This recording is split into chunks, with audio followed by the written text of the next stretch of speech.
12 जून आज का वो काला दिन जिसने पूरा देश अंदर हिला दिया। अहमदाबाद में प्लेन क्रैश होना जिसमें 242 यात्री थे, केवल एक यात्री जिंदा बचा और 241 मौके पर खत्म हो गए, यानी जिंदा जल गए।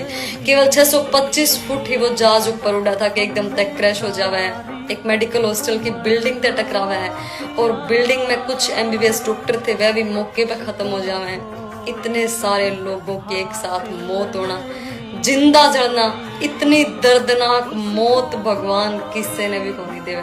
इतना बड़ा हादसा जिसने पूरा देश आज हिला के रख दिया, भगवान उन सब की आत्मा ने शांति देवे।